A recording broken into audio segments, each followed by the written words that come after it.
Now this video is gonna be all over the place, but let's see if you guys will stick with me here. So today, someone commented on a video that I posted a long time ago about God's fingerprint in nature. He said it's a great video, and I rewatched the video. And as I was rewatching the video, something hit me. Now, this is going to be something that atheists would find interesting, but I know how the atheists are. No matter what, they just would not believe. So this video isn't really for the atheists. It's for us who already believe. But it's something very interesting in the Bible that shows the Fibonacci sequence, which is termed as God's fingerprint in nature. Now, God's fingerprint in nature, this code that was found was discovered in the medieval times and has been more profound today, as is found more and more in different things found in nature. But yet this sequence was already coined by YHWH, our master, with the 12 tribes of Israel. Now, let me show you all something. Leonardo Fibonacci, an outstanding Italian mathematician. He excelled in many areas, and one in particular, flower. As we look at the details of nature, one thing stands out. This is the order, the patterns, the symmetry that surround us.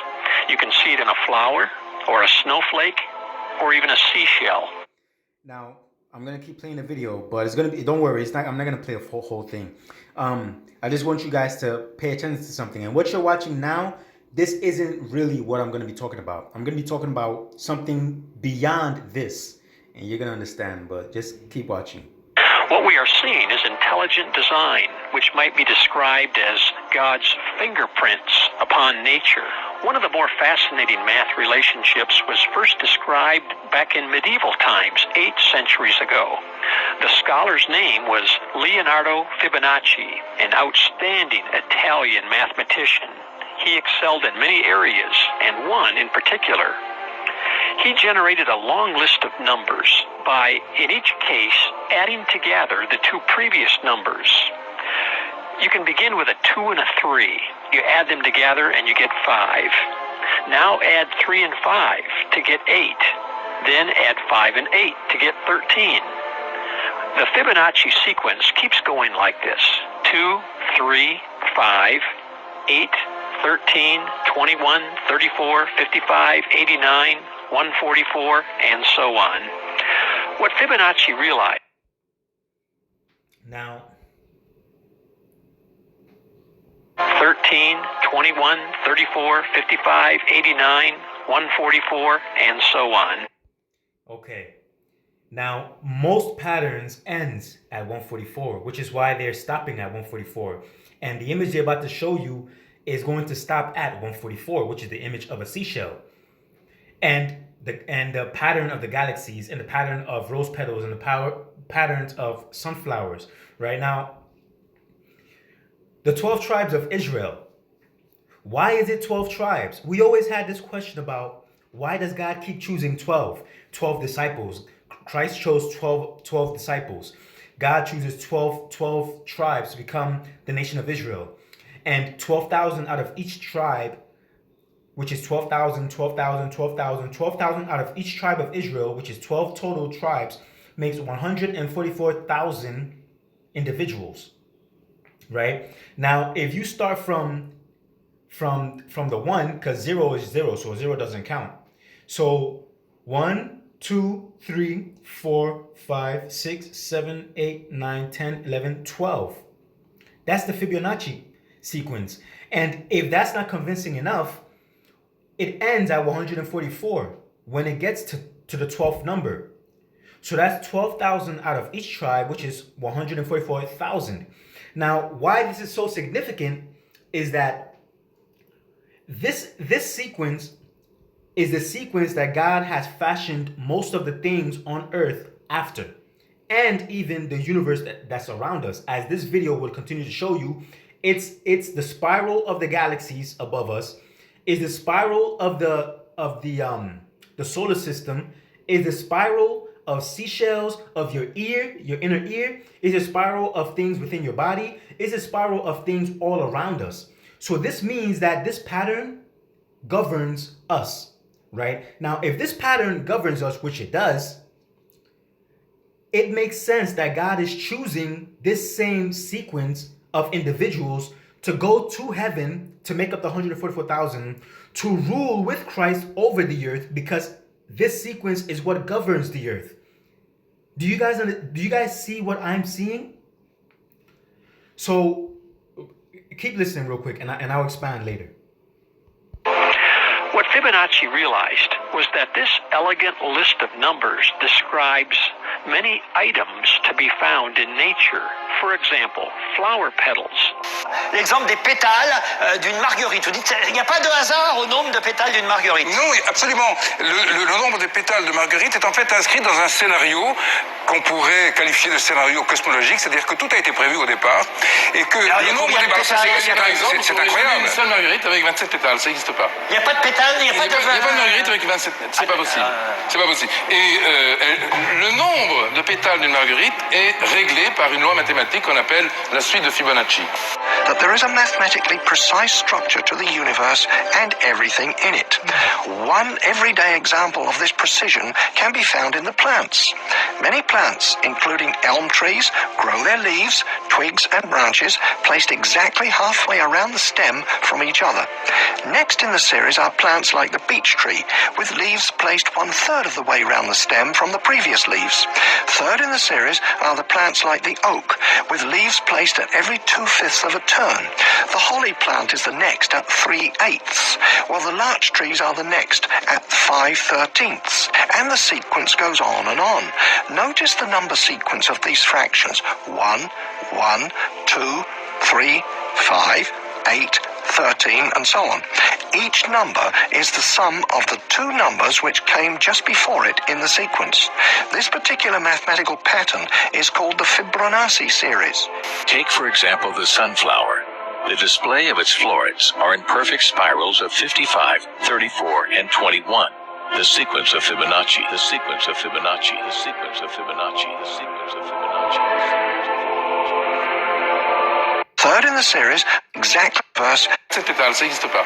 Le pétale d'une marguerite, mathématique, can be found in the plant. There is a mathematically precise mathématique qu'on appelle la suite de Fibonacci. That there is a mathematically precise structure to the universe and everything in it. There is a mathematically precise structure to the universe and everything within it. Now, the 144,000, what's the whole point of God choosing 12,000 out of each tribe of Israel? What's the point of that? Now, he's not just doing something through just coincidence or randomness. No, just as much as the universe, he did not create the universe through random chance, but everything has a structure. And coincidentally, or not coincidentally, systematically, it has the same structure that ends in 144,000 as on the 12th number, precisely on the 12th number. Oh, and this video is 12 minutes and 12 seconds long. Well, that's just it. Anyway, on the 12th, the 12th number is 144,000. Now, if this is the number that governs the universe, which God has used to govern the universe, so that so many things fashion itself after this Fibonacci sequence, then it would make sense that since mankind has deviated from the natural order that God created us to pattern ourselves after, it would only make sense that he would send that same number of individuals to heaven to govern us, to get us back to perfection during the 1,000-year reign of Christ. Now, that 144,000, the 12 apostles are part of the anointed, right? That's why Christ chose 12 apostles to fashion after the anointed, which is why when Judas lost his spot as one of the 12, now it's only 11, right? The first century Christians came together to choose who will replace Judas's spot. This is in the Bible, okay? And they had two candidates. The first century Christians had two candidates. Again, this is in the Bible. And through the help of the Holy Spirit, they chose one out of the two candidates to replace Judas's spot. So the 144,000 is so limited that when people lose their spots, someone else have to take that spot, because that's a seat in heaven that someone has to fill, right? So Judas lost his spot, but someone else filled Judas's spot. So 144,000, what are they going to do? They are going to heaven to do what? Christ says, he spoke to the 12 apostles. He says, you are my friends, and God has given me my throne in heaven, and I am going there to prepare a place for you to come and stay with me, to rule with me as kings, priests, and judges over the earth. So the reason why the number is 144,000 is because of the pattern that God has put on the earth already. So it makes sense. I mean, it's hard for me to explain what I'm thinking, but I hope if you guys are on the same page as me, you already understood what I was trying to get to from the get-go. Like, as soon as I mentioned the Fibonacci, as soon as you saw the Fibonacci code, you already knew where I was going to with that. And props to you if you had that foresight. That means we're on the same page, and you're not dumb, basically. Now check this out.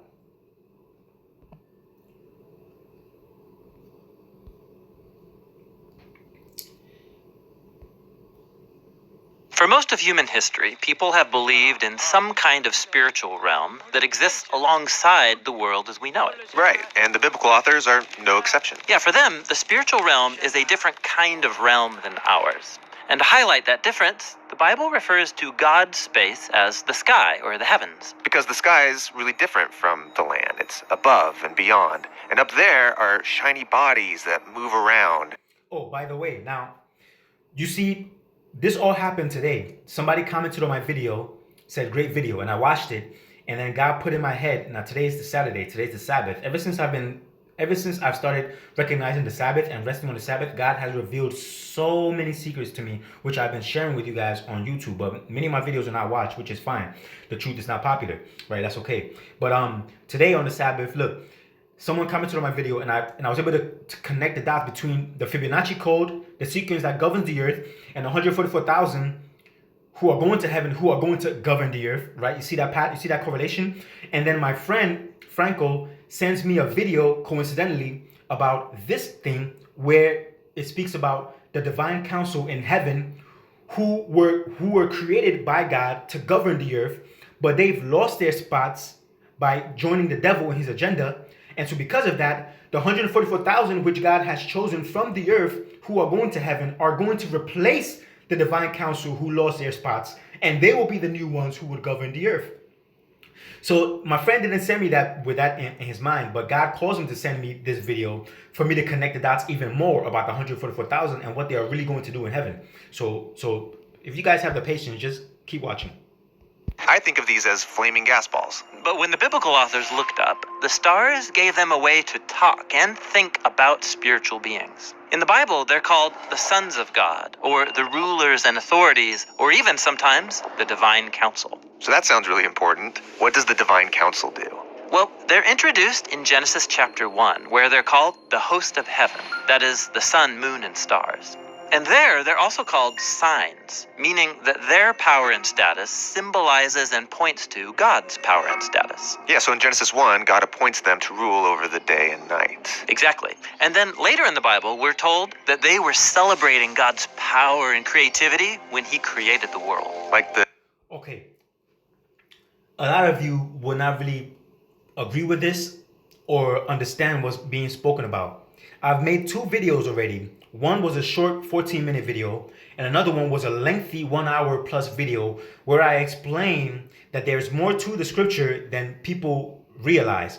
And that just like when God made humans, right? He told humans to have in subjection everything on the earth.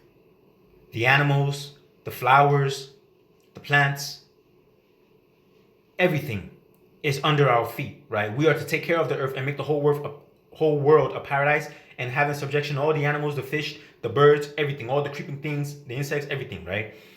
They are under our dominion. So we are the rulers. Mankind is the ruler of the earth. We are not rulers over each other. No, we are rulers over what God has put on the earth, right? So all the animals have a form of God's image, but they do not have the complete form of God's image. Only mankind does.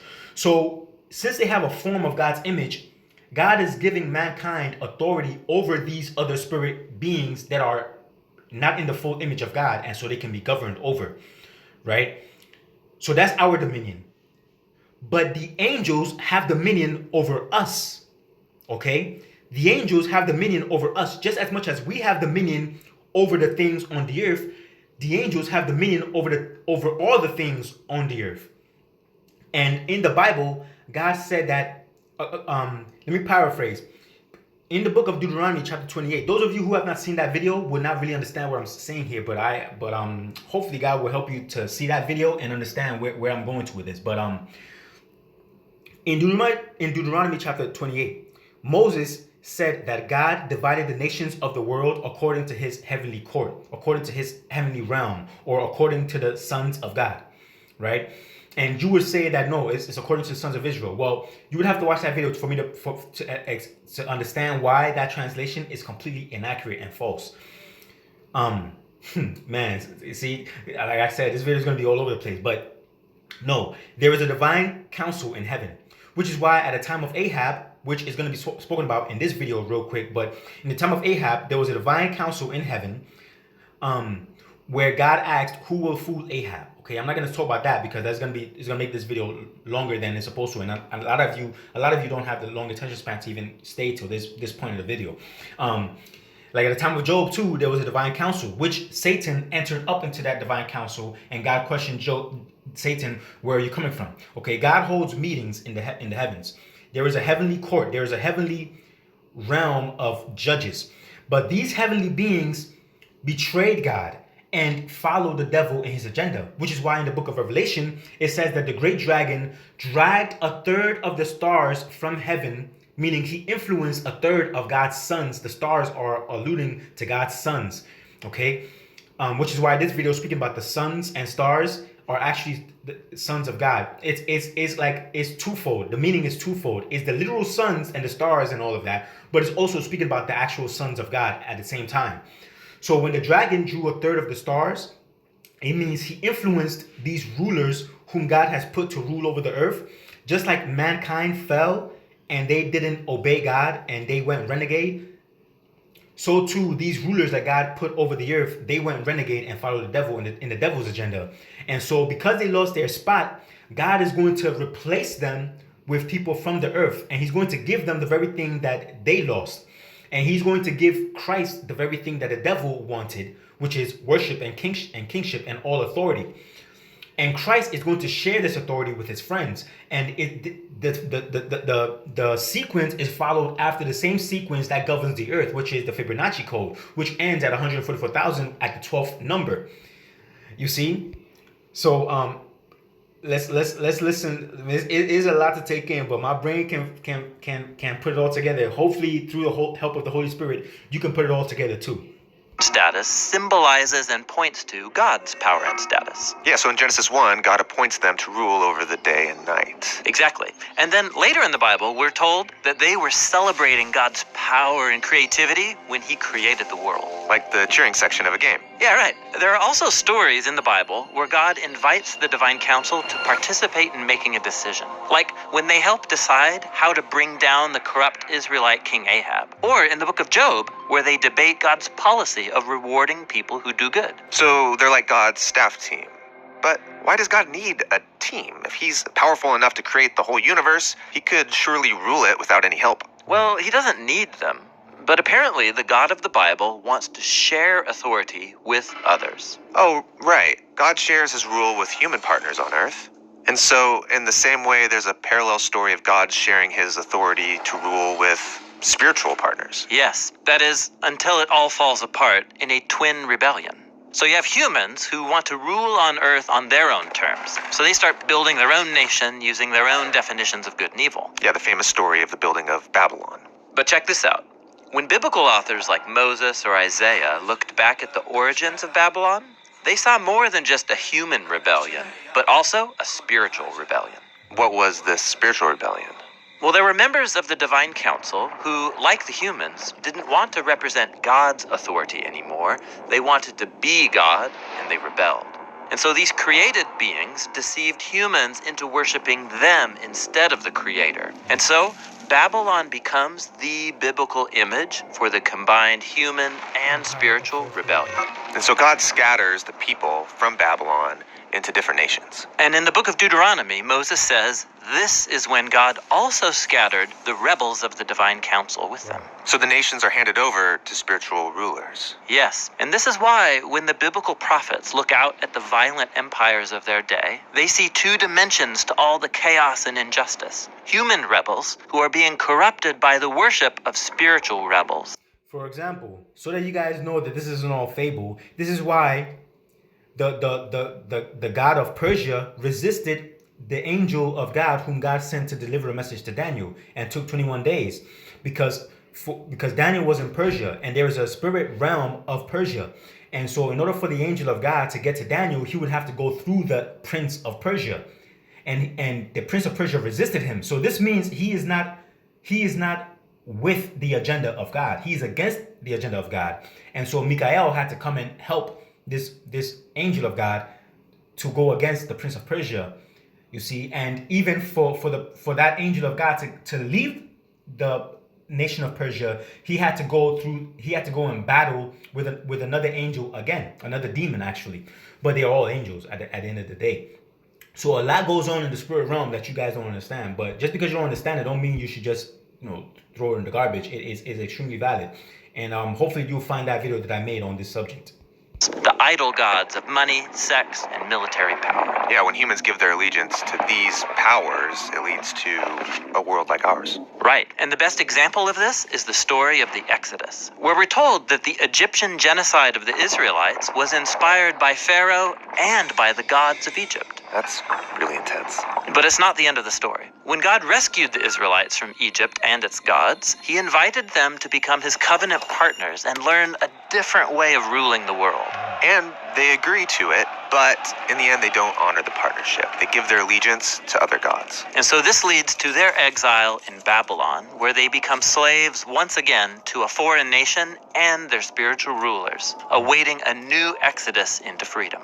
And this is where the story of Jesus picks up. He said he was here to rescue the world and take it back from the rebels. Which rebels? The human ones or the spiritual ones? Exactly. For Jesus, it was all connected. When he marched into Jerusalem for Passover, he was announcing the ultimate exodus. He was there to confront and overcome all rebel powers and authorities, and he did it by giving up his life. So this is what the Apostle Paul meant when he said that Jesus disarmed the powers and authorities, triumphing over them by the cross.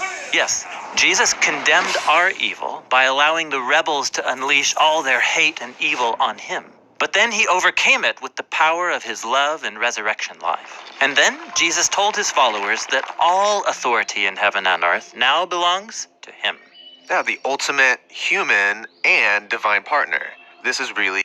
Yes, and he wants to share this authority with his friends, who the total sum of them is 144,000, the 12th number of the Fibonacci sequence, and based off of the pattern of the Fibonacci sequence. You see? So basically, the point of this video is not even about all that I just talked about. The point of it is, this Fibonacci sequence was discovered in the Middle Ages. Meanwhile, this Fibonacci sequence is what governs the world and the patterns that the world takes, right? Including the universe, the galaxies around us, and the rose petals and everything, right? And within our own bodies. It governs our world. How fitting then that God chooses this same number of individuals based off of the Fibonacci sequence, based off of the numbers that govern us and the pattern that governs us. How fitting that God chooses this same amount of people to literally govern the world during the millennial reign of Christ. Right? See, and because the world belongs to the devil, that's why the devil was able to offer this temptation to Christ, to hopefully that Christ would, submit and fall like the other stars of heaven. But Christ is so close to the Father and loves the Father so much that he could never waver in his trust to God. And he said he would rather wait for God to give him all authority than for the devil to give him this flimsy authority of just ruling the world, right? So again, that kind of tells you that Christ is not God. I mean, the devil is going to tempt God with something that already belongs to God. Everything belongs to God. And the devil knows who Christ is. The devil knows that Christ is not God. That's why he could dare try and tempt Christ with something as flimsy as the nations of the world. Because you can't tempt God with anything.